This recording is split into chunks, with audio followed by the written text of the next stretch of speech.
Congressman, to protect America, we must fight foreign corruption opinion.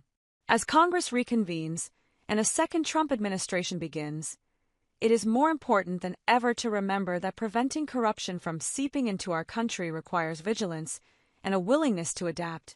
President Donald Trump has vowed to secure American borders, and a new U.S. law can and should be used as a strong tool for securing our financial borders as well. The incoming Trump administration will face challenges from the new axis of aggressors: China, Russia, North Korea, and Iran. These countries, especially China, deal in corruption, both to maintain their own dictatorships and to grow their influence around the world through bribery, money laundering, and other crimes. It is impossible for these countries to succeed in transparent and ethical competition, and their leaders know it. As Justice Louis Brandeis told us, sunlight is the best disinfectant. So, as the U.S. aims to challenge this axis under the second Trump administration, we must double down on our efforts to counter its strategic use of corruption. Corruption, simply put, is how China and other adversarial countries do business in today's economy. They steal from their people and hide that dirty money around the world, dodging sanctions and anti-money laundering laws, bribe foreign officials to win business deals and disadvantage U.S. companies, use front companies to clandestinely gain access to U.S. defense technologies, and engage in significant acts of corruption that violate human rights laws in order to further their illicit agendas. We need to wield the heavy advantage of U.S. economic power, as the world's largest economy, controlling the world's reserve currency, to deny and degrade hostile countries' ability to undermine U.S. national security and the integrity of our financial system.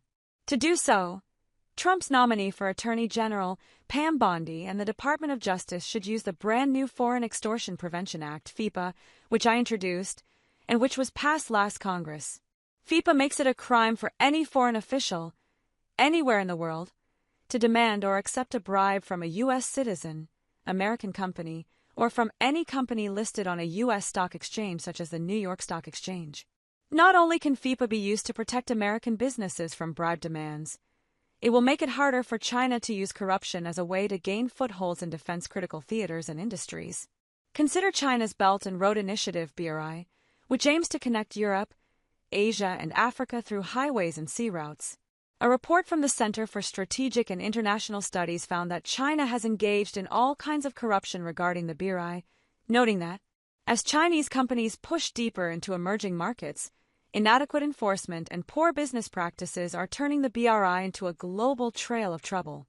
A long list of Chinese companies have been debarred from the World Bank and other multilateral development banks for fraud and corruption, which covers everything from inflating costs to giving bribes. It is no surprise that China has embedded a strategy of corruption into its BRI, given that the BRI focuses most strongly on countries that play vital roles in energy transition and critical minerals.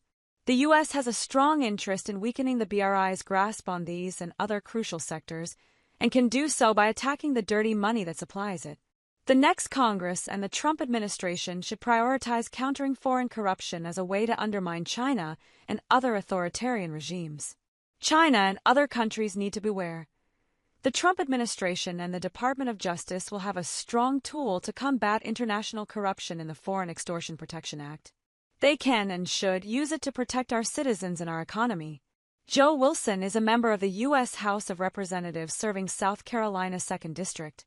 He is chairman of the Commission on Security and Cooperation in Europe, as well as the Congressional Caucus Against Foreign Corruption and Kleptocracy.